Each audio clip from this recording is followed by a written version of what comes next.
Hello, hello, beautiful people, and thank you for coming to Teachers Ignite, a Teacher's Toolbox, engaging children today for better minds tomorrow. So we're going to start this session a little bit different than how we have started the other ones. Since we're going to be moving to the live sessions shortly, I wanted to share with you a little bit more information. I wanted to get to know a little bit more about you. So I want to know why you lost your passion, or if you lost your passion, what do you think that was? What do you think that is? If you can put it in the chat room, why you think you lost your passion? Okay, because that's the $1 million question that we are asking. So what makes someone lose their passion? And so that's what we're trying to find out. And so that's why we're saying, why is it important to ignite teachers' passion? And you can also share your opinion in the chat box.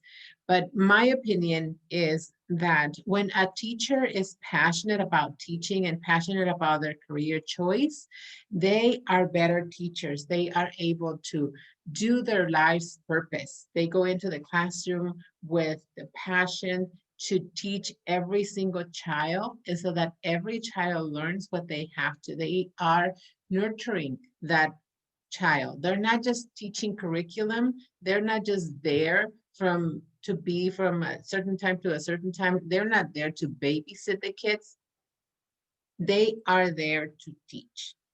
And that's the difference between a teacher who is passionate and a teacher who has lost their passion. And so then it's like, why do you go to work every day? Why do you go to teach every day? That's the $1 million question. Okay. So I am going to ask you to please take a moment, and we're going to do a breathing exercise. And so I'm going to ask you to get your fingers, and you can put your hands up, move a little bit where you're at, and breathe. And we're going to breathe in when you go in and out when you go out. Okay, so we're going to start in, out, in, out, in, out.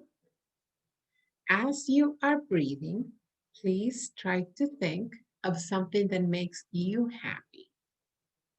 Okay, continue to breathe. You are able to put your hands down on your lap if you want to, but continue with the breathing.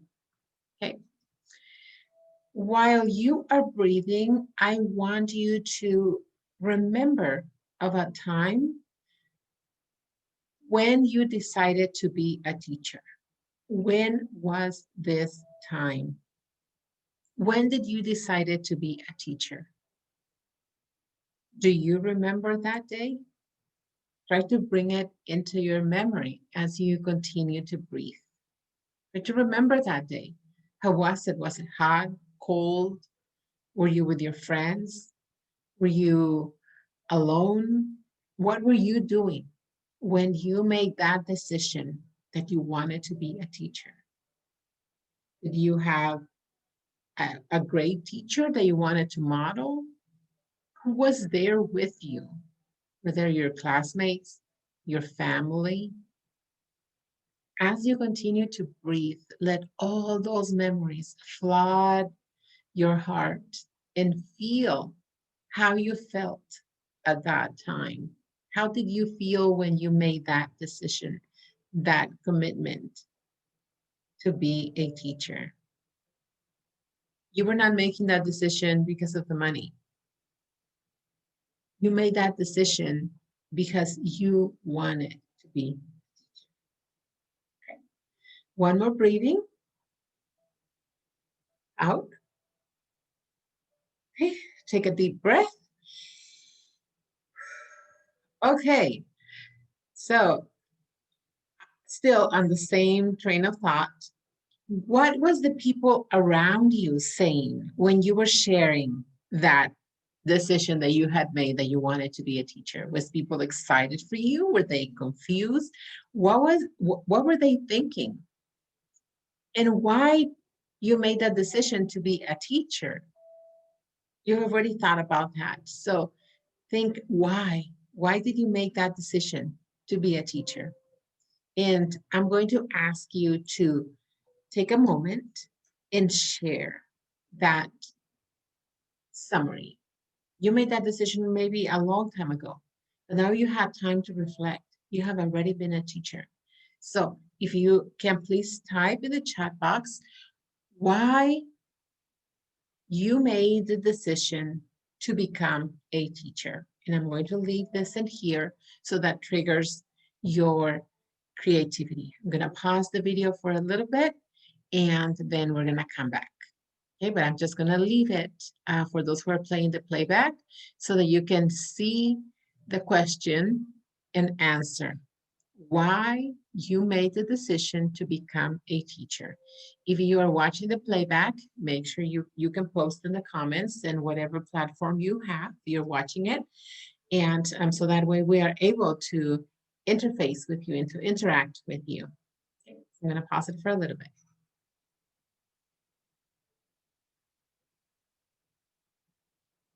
Okay, and we are back.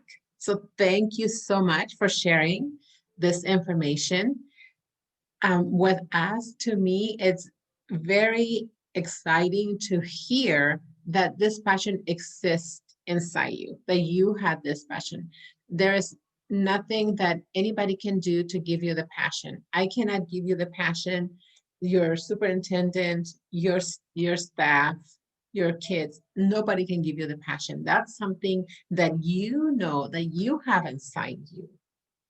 Okay, so now I'm going to, if we were in the live, I would ask you to turn to the person next to you and tell her or tell him, I am the best teacher this school has. But since we can't do that, type it in the chat.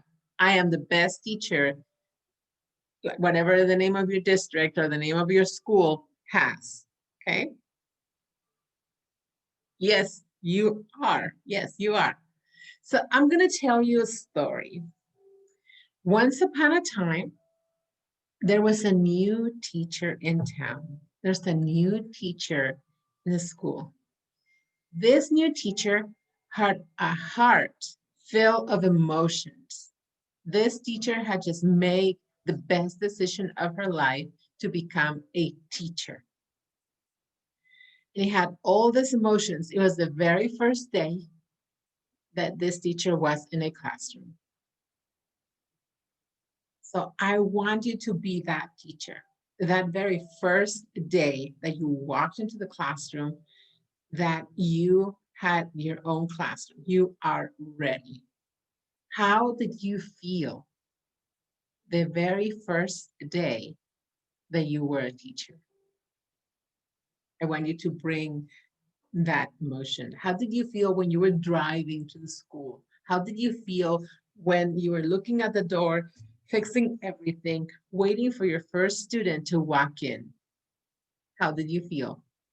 Please share in the chat box. I know that it's a little bit difficult to do it online, but we all want to hear. We all want to hear, because what you were feeling, maybe another teacher was feeling, and that's going to trigger their emotions as well, and see what were they feel? How were they feeling? How are you feeling that one day? Okay, so how did you feel the very first time a student connected with you? How did you feel the very first time you saw the spark in their eyes? You knew they got it. How did that make you feel? And how did you feel when a student call you for the very first time teacher, or miss your name, or Mr. your name? How did that make you feel? Please share. I'm going to ask you to take a moment and share with the person next to you. If you have someone in your house, in your room, in your area, share with the person what How did it feel? How did it feel that very first time that you connected with your student, the very first time, the very first experiences you have? When you're giving a class and you forgot the lesson because you are so excited to be there and everybody's calling you teacher, and you are living your dream. So share. Okay, so I'm gonna ask you to now, since you read all of the different things that everybody said, and you already said, I am the best teacher ever. So now you respond to another teacher. Yes, you are the best teacher this school has. Okay, so then reply, type, yes, you are the best teacher this school has. Woo, woo, woo. Yes. Okay, so now settle. Okay, I have here the best teachers this school has, this district has, this state has, this country has. Okay, we have the best of the best here. And I'm not saying it, they are saying it. They're the ones typing it that you are the best teacher. Okay, so, and when a teacher tells you something, it's true, right? Yes. Okay, so that is why it's important to ignite teachers' passion. Why? Because our children needs it. Our children deserves to have the best teacher ever in their classroom.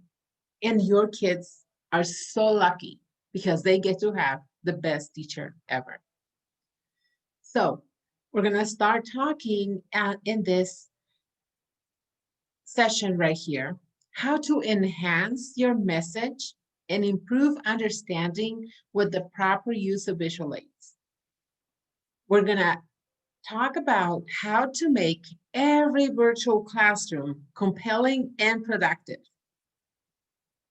And we're going to be talking about student engagement in the virtual era.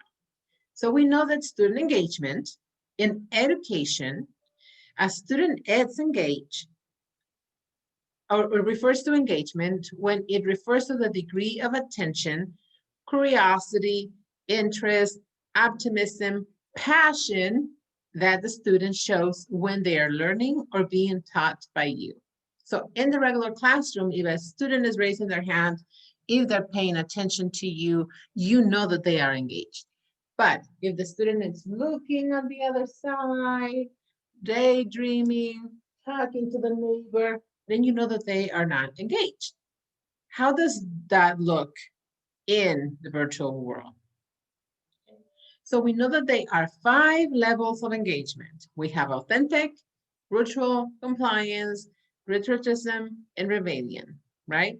So authentic is the level that we want. We want everybody to be authentically engaged, but we are getting a lot of rebellion in this virtual world. They're blocking our camera, they're disengaged, they put you in mute so they can't hear you, you can't hear them, they're defiant, and they do not disturb others because they are not in the classroom with you, but you're not getting across. And so that's basically where we're at. So there are 3 categories that determine the level of engagement in the virtual world. One is an engaged classroom, which you see everybody is participating, they're sharing. Here we ask them, show us something that you got. So they show something that they got. The other one is like you tell them, raise your hands. They raise their hands, but they have no idea what, right? Then the other one is the off-track classroom, completely off track. And that's our teacher right here. So how do we move students towards authentic engagement in this virtual world? How do we increase that engagement?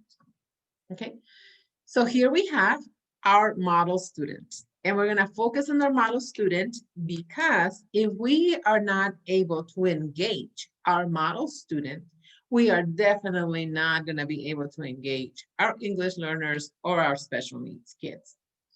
And that is a challenge.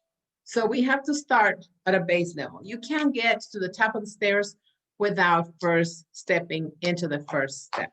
So our model student, it's our first step. Why? Because kids like to do things together. If you are able to bring in your model student, then once you have their attention and you have them engaged, then you can focus on your other students, right? Because you have the majority of them. But if you have none, there's nothing. Whatever you're doing, it's not going across the street. So this is our model student. This is our teacher at the other side. And here we see our student is like, what's going on, right? They're all just like, you see one kid, the other, they're all confused. They're not engaged. This is how a classroom that it's engaged looks like. And this is one of my other classes. At the end of the class, I'm going to ask you to give me high fives so that we can take a snapshot and see, give it some love, and then so that everybody is sharing their joy right there. So that's how an engagement classroom looks like. Okay, so how does a teacher prepare his or her classroom for learning? That is the question. That literally is the question. So communication has evolved, a 2.0. Before, we were able to communicate at a certain way because we had the students in the classroom. We were able to walk, we were able to snap, 1, 2, 3, crisscross applesauce, and they listen because we have them in there. But now communication has evolved to a 2.0.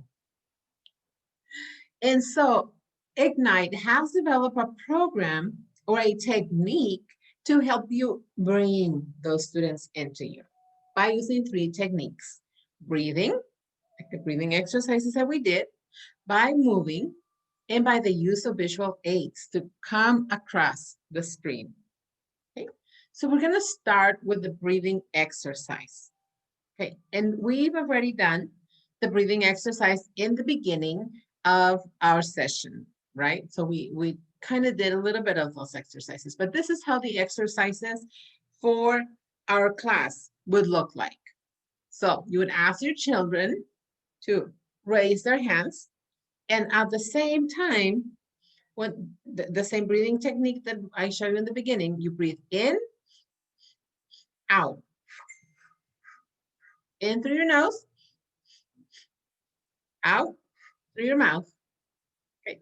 And so the purpose of that stacking breathing is that you fill up your lungs. You fill it up with breathing in as much air as you can, and then breathe it all out through your mouth. And then again, as they are breathing, doing their breathing exercise, you're going to ask them to please think of something that makes them happy, something that they are grateful for, something that brings a smile to their face. And you can give them ideas. It can be your dog, it can be your mom, it can be your brother, it can be your doll, your new toy. It can be the sky, it can be the leaves, anything that they are grateful for. It can be that they painted their nails and they're happy with that. Anything that makes them happy. We have to focus on the little things that makes us happy. And so in the first times, you're going to have to give them ideas. Later on, they're going to be able to do that on their own. So as they're thinking about their happy thing, they can breathe and think with no problem. They can do the 2 things at the same time. They can breathe, move their hands, and think at the same time. It's like rub your head. So as you're doing that exercise with them, and you're welcome to do it. You're welcome to do the breathing, because anytime that we stack up oxygen into our body is just more oxygen into our brains. Okay, so then as they're doing that, you're telling them, okay, breathe, think of something that makes you happy. Then you're going to start telling them what is the outcome for the day. You have your lesson plan with you already. You already have your lesson plan. So you're going to say, for today, we're going to learn about addition and subtraction. By the end of the day, all of you will know how to add and subtract. You will know and understand the techniques that I am going to show you, and then you can expand as to what is it that you want them to do. What is the perfect outcome? You're not going to say, well, today we're just going to learn addition and subtraction. Got it? No, you are going to present to them the best possible outcome. That's the purpose.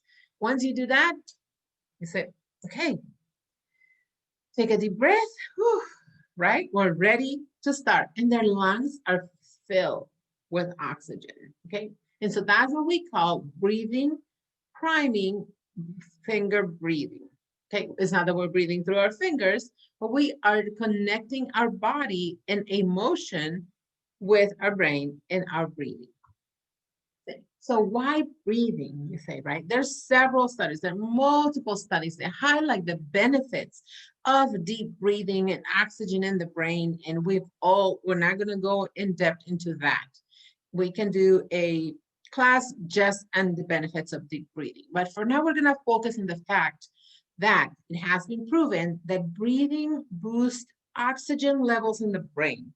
The higher the oxygen levels in the brain, the better you can focus and stay alert. And what do we want from our kids? We want them to focus and stay alert. We want their attention on us, right? We want your attention on me, right?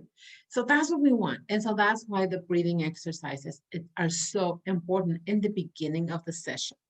So now you do your breathing exercises. They took their breath, they are focused, you have them, you start teaching, right? And so then early childhood IE says that movement supports literacy. And we have multiple benefits of deep breathing. And we're not gonna go into detail in there, but we know that it encourages kinesthetic memory. And so since they are on the other side of the screen, we need them to be moving, we need them to be engaged, okay? So children need movement to develop balance. We cannot just expect them for them to be sitting down and to be completely engaged and to be learning. So that's why we need them to move. So one of the teachers, and this is where this community is so helpful and you will find out. One of the teachers implemented this hand signals for meaningful discussions. So she was getting a lot of headaches with having everybody talking at the same time. So she decided to put this as her background screen and use this as a sign for them to use when they wanted to communicate with her, right? So then, so this is how she was able, and you can use like multiple different signs to communicate with them. So then that way they are not talking and disrupting the class. If they need help, they'll simply just like stay like that. And then you'll see the picture and then you'll know that that's what they need. So this is just one of the ideas. And I just wanted to come and share this with you because I thought this was brilliant. So children need movement to develop balance. Okay, and so how do we do that? Through the use of interactive music. There's several studies also that have highlighted that our children listen to music 80% of their time. And if you are in the higher grades, you've noticed that all of your students have a headphone on, right? They have their phone, they have their headphone, they listen to the music as they work. It's part of who they are right now. So they are using the music. So why not implement the music into our lessons, into our daily activity to condition their mood? So one of the examples that we have tried out is to implement alarms throughout the day. Because yes, we did the breathing exercises and we brought them in. Okay, and they're gonna be with you for 30 minutes, for an hour. Then their attention span is gonna go. It's gonna go haywire. It's gonna be like, oh, the dog, oh, kids are playing out there. So their attention is gonna go. So when you set up alarms and force them to participate, to actively participate, you're gonna bring them back. That's your way of bringing them back. So have a movement song every hour to interrupt their pattern. And it doesn't have to be every hour. It doesn't have to be at the same time. It can be random alarms that you set up, right? So, and because we can't control of those in our head, we can set it up in our phone. And then when the alarm comes, you will tell them, when you hear this sound, you're gonna do jumping jacks. When you hear this other alarm, you're gonna do 1 foot forward or 1 foot back, and you're gonna run in place. Okay, when you do this other one, we're gonna clap. And when you do this other one, we're gonna do crazy dancing, or we're gonna do snapping or moving. And so you do. So we're gonna do that, okay? So when you hear the sound, the first sound is jumping jacks. The second sound is running in place, and you're not going to be running all over the place. You're going to tell them, put one foot in front of the other. And as if you're going to take off for running, and then just move your hands as if you're running, but you are actually running in place. Okay. So we are going to go ahead and start with the first one. Hey, get up, get up, get up, get up. And let's do jumping jacks. Okay. Otherwise, running in place. Run. Come on. I'm catching up to you. I'm catching on to you. Keep running. Keep running. Okay, and this is what we want. This is the results that we want. We want everybody to be running. And I did not take a screenshot of you running or doing any of the work, so don't worry about that. All these people volunteered to participate. But this is how you see. You see, like, our student right here has her whole family participating. This other student right here is like, it has a parent that it's upset. I don't know what the parent is doing, but the child is participating. You brought him back. You brought her back. She is back in your classroom. So who has their attention now? You. And you know that they love to participate and they love to dance, right? So that's not something new. Anything that we are sharing right here, it's new. You already know all those things. In the past, when we were in the classroom, you requested for stand-up desk. You request them to move when they answer a question. You request them to show their go and show their answers on the whiteboard. You requested them to get up and show their finished work and take it to a place just so that they could move, right? And so that's not something new. And then you provide frequent feedback. And that's how you can continue to do this. So when they are dancing, they can still hear you. And then you can say, yay, Eva, you're doing, wow, what those, I love those moves. You know, so then you have that feedback. So then we talked about breathing. We talked about implementing movement, not only in breathing, but in combination. And then when they are dancing with you, they are still breathing, right? So, but it's a different side of movement. They don't feel control on their breathing. They're doing it on their own. So then the next one is the use of visual aids. So how are we using our eyes to connect to the computer? They're gonna wanna see themselves dancing right there. And if you bring out like snaps and put them in big, when they're doing their dancing exercise, they will wanna have their camera on for you. So now, like we say in the beginning, communication has evolved a communication 2.0. Before, we just ask the question, the student answers. Now we have to ask the question, show the question, and ask the question again. And so how can we do that when we are across the screen? We can use visual aids. Some teachers have used the use of emojis. They have created emojis to show their students. They have created just simple patterns so they can cut and put. Unfortunately, we cannot all go to our children's homes and give them those materials. Not all children have a printer where they can print and cut and do these things. So it's difficult for them. And especially our children that have no resources, they're not going to be able to print, they're not going to be able to participate, and they're going to feel left out.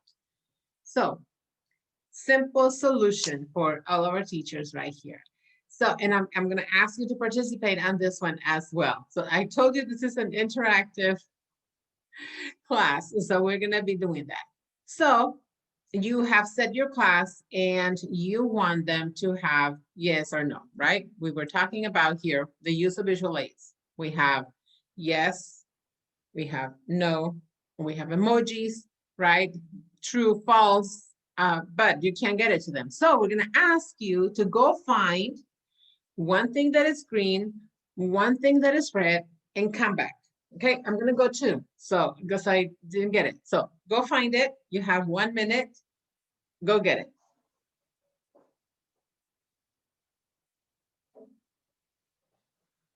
Okay, so we're back. And it probably didn't take 1 minute, but you can pause and go back and find your stuff. So what I found my little oils that I use with my teachers, my stress away and my calm. So then whenever like I'm stressed out, I put a little bit of the oil and it helps me, but that's for another story. So I found my green and I found my red. Okay, so then now all of your students are able to find stuff in their house. You know, it's like, oh, I have a green case. Yeah, you can use that. Why? You say, why do we need to find this stuff?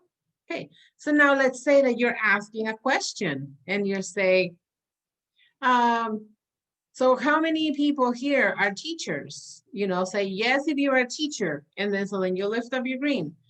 Say no if you're not a teacher, then you put red, and then you're able to see in the screen. So then if you're asking a true false question, you will be able to see your response right there, rather than to be looking for the chat to see all the names, see who didn't answer.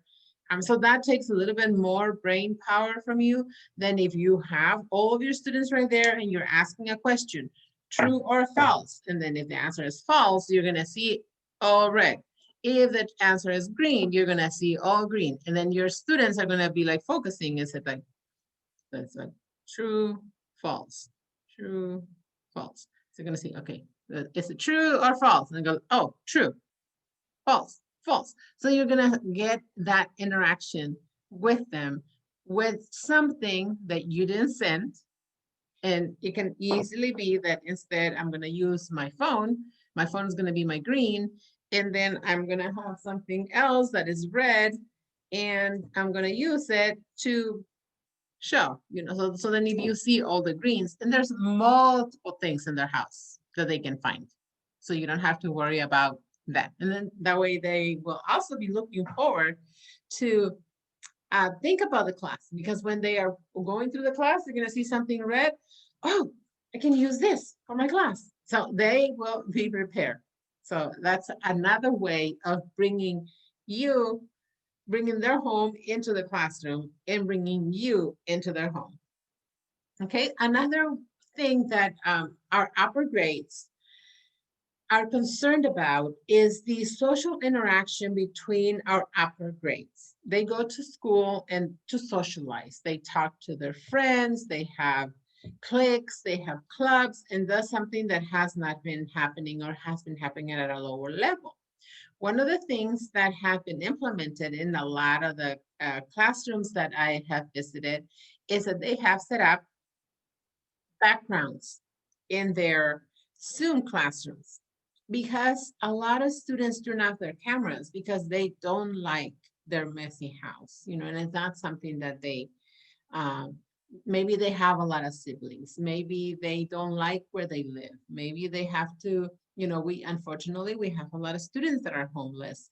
And so they don't want to show that, you know, they want to still have some sort of social interaction with everybody without feeling discriminated. So by having the background in the back, they are able to be part of a tribe. They're able to be part of a club. So for example, this teal right here, this teal group, they're all part of the same group. And so when they go to a different period, and they are assigned that group, they go like, oh, Ariane, Kelly, and Carlos, they're right here, they're right here too. And so then that's helping them when you break them into sessions. They know each other a little bit better. When they go to a different classroom, they know each other better. And those are people that in the regular setting, they probably would never talk to each other, but they talk to each other right here. So when they go back to the school site, and they see Carlos, they're gonna go like, oh, Carlos, we were together in this class. And so that will enhance our social interactions with everybody.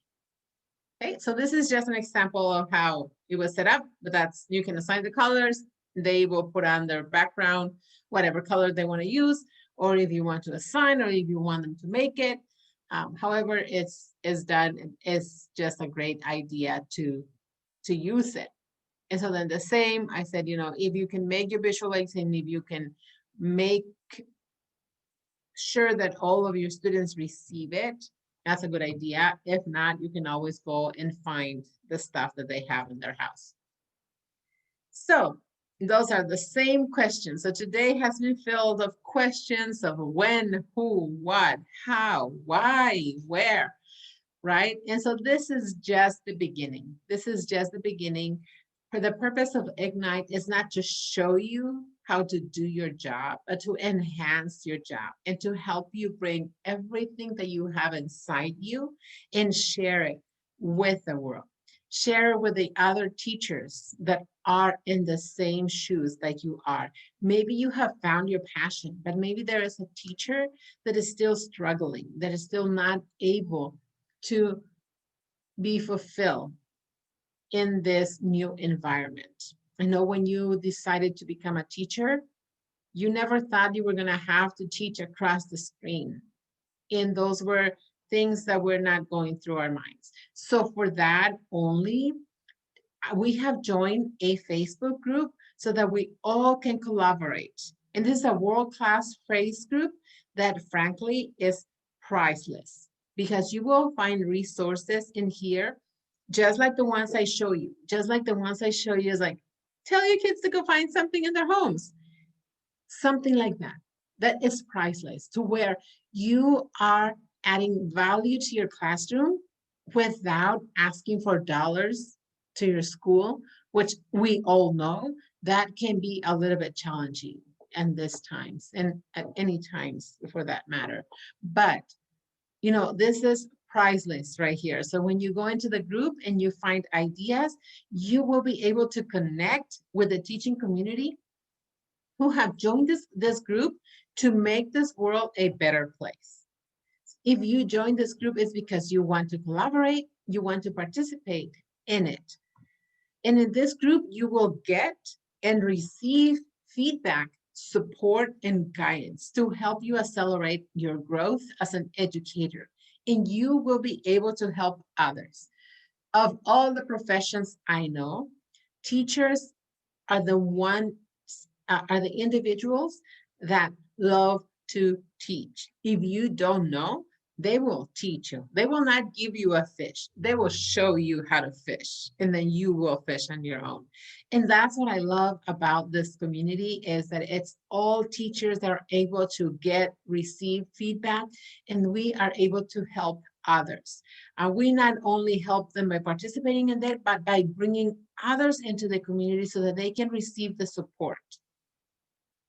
Okay, so imagine having all of your friends collaborating, receiving informal support. This is not the support that you will get from your teacher, because a lot of times you don't get all the information that it's out in the world because of different situations, but this is an informal support that you will get for your own.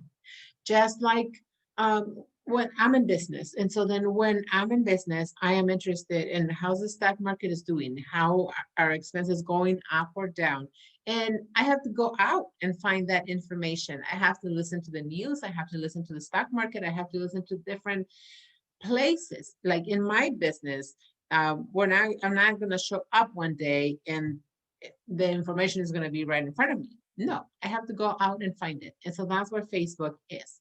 So share your voice, just like how you share how you felt when you first became a teacher, just how you share how was your experience that very first time that that a child called you a teacher, the very first time that you sat that light is the same. Share your voice because you are the spark that ignites education in our students. So you are the one. We are helping you ignite your passion so that you ignite the passion for learning in our kids. That's what we have for today. We hope that we have added value to your life and that we are able to serve you in any way. If you want to reach out to me, go to drreyna.com, email me or call me. I will be very happy to hear from you. If you want to share any ideas that you have that you want me to share with the rest of the community, share them over. I am more than happy to work with you, to work with your school district, to work with your team. We are a team. This is my team. You are my team. You are our team. I am just joining you together. This is a tool to bring all of our community together. Our kids. Thank you. Thank you so much for your time.